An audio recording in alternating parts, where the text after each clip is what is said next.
उद्यापासून म्हणजेच दिनांक 3 ऑक्टोबर गुरुवारपासून सुरू होणाऱ्या शारदीय नवरात्रीच्या सर्वांना खूप खूप शुभेच्छा.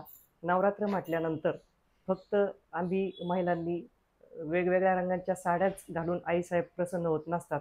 तर आपल्या भारतीय संस्कृतीनुसार नवरात्राच्या उपवासाचं आगळं वेगळं महत्त्व आहे. नवरात्रामध्ये कुलदैवतेची आपल्या आईसाहेबांची परमोच्च कोटीची सेवा करण्याची संधी उपलब्ध होत असते. जरुरी नाही आहे की चपला न घालताच आपण उपवास करावे. उपवासाचेही वेगळे समज गैरसमज आहे. तर उपवास करताना आपण शास्त्रशुद्ध पद्धतीने शुद्ध देहाने शुद्ध मनाने उपवास करणं गरजेचं आहे. तर उपवास करत असताना आपण शक्यतो भूमिशयन करायचे आहे.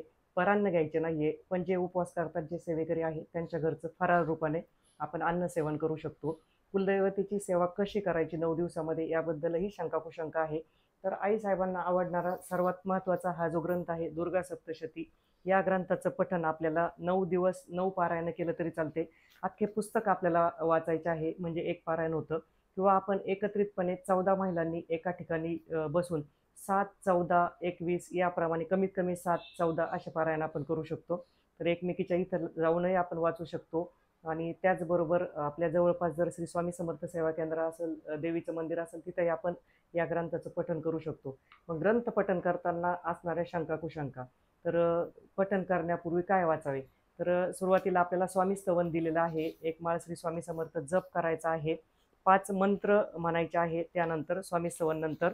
तर ते मंत्र असे आहे: देही सौभाग्यम आरोग्यम, देही मे परम सुखम, रूपम देही जयम देही, यशो देही दिशो जही, सर्व बाधा प्रशमनम, त्रैलोक्यख्याखिलेश्वरी एवमय त्वया कार्य मस्मत व्याधी विनाशनम, सर्व मंगल मांगल्ये शिवे सर्वार्थ साधिके शरण्ये त्र्यंबके गौरी नारायणी नमस्तुते, सर्व बाधा प्रशमनम त्रैलोक्यख्याखिलेश्वरी एवमय तया वैरी कार्य एवमयतया कार्य मस्मात वैरी विनाशनम, पुत्रां देही धनं देही सर्व कामांश देही मी, रूपम देही जयम देही, यशो देही द्विषो जयी.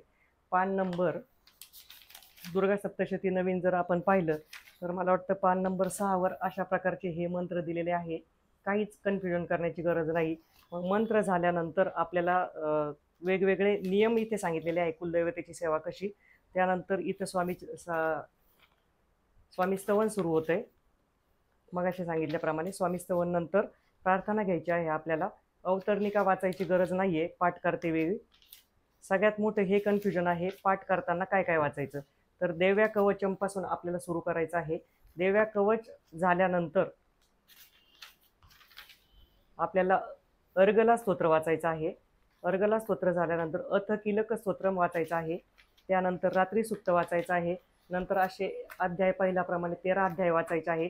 13 अध्याय झाल्यानंतर तंत्रोक्त देवी सुक्त, बाकीचं जितकं काय आहे मूर्ती रहस्य, तंत्रोक्त देवी सुक्त, प्राधानिक रहस्य, वैकृतिक रहस्य सर्व वाचून आपले पाठ वाचताना ज्या चुका झालेल्या आहेत तर त्याबद्दल देव्यापराध स्तोत्रम म्हणजे आईसाहेबांची क्षमा प्रार्थना आपल्याला घ्यायची आहे.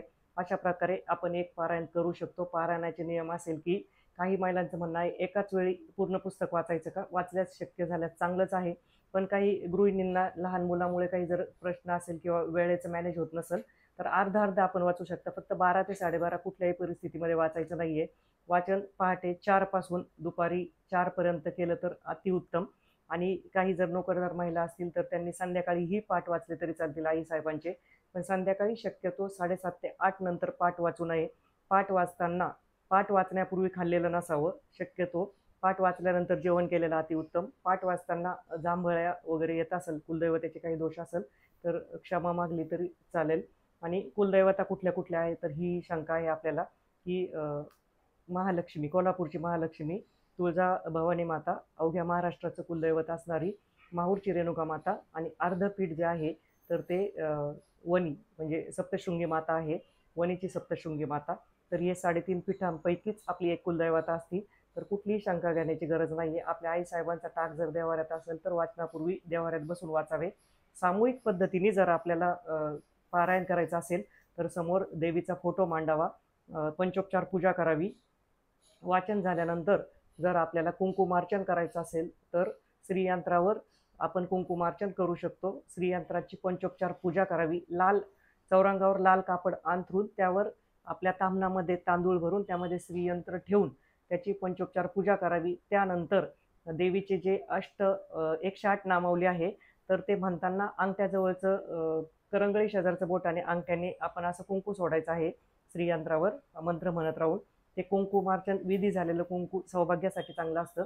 आईसाहेबांचे पाठ आपण वर्षभर वाचले तरी चांगले असतात आणि नवरात्रामध्ये वाचलेले अतिउत्तम असतात. आणि सामुदायिक पद्धतीने जेव्हा आपण पाठ वाचतो, तर समजा आपण स्वतः एक पाठ वाचतो, त्याच वेळेस 14 महिला आणि आपण एकत्रित पाठ वाचतो, तर आपल्याला 14 पाठाचं पुण्य मिळत असतं. केंद्रामध्येही सामुदायिक सेवेचं पुण्य मिळत असतं. तर काही शंका जर असेल तर कमेंट बॉक्समध्ये आम्हाला नक्कीच विचारा. मी आमच्या संस्थेचा नंबर एकदा रिपीट करते, 9511893659 या नंबरवर मेसेज करू शकता आपण. मंगळवारी दिनांक 8 ऑक्टोबर रोजी सामुदायिक दुर्गा सप्तशती पठण इंद्रायणी नगर समर्थ कॉलनी प्लॉट नंबर 451 येथे ठेवलेला आहे. दुपारी 2ची वेळ आहे. थीम आहे काठपादराची साडी घालून येणे आणि शक्यतो भारतीय संस्कृतीनुसार तसाच पेहराव करावा. कपाळाला कुंकू असावं. तर हातामध्ये काचेच्या 2-2 तरी बांगड्या असाव्या, जे आईसाहेबांना आवडतं. आपल्यालाही माहिती आहे की आईसाहेबांनी जेव्हा राक्षसांचा वध केलेला होता, ही बांगड्या सौभाग्यवती स्त्रीने घातल्यानंतर त्या बांगड्यांच्या आवाजाने येणारे शत्रूसुद्धा घाबरत असतात. आणि ॲक्युप्रेशरचं वेगळंच महत्त्व आहे.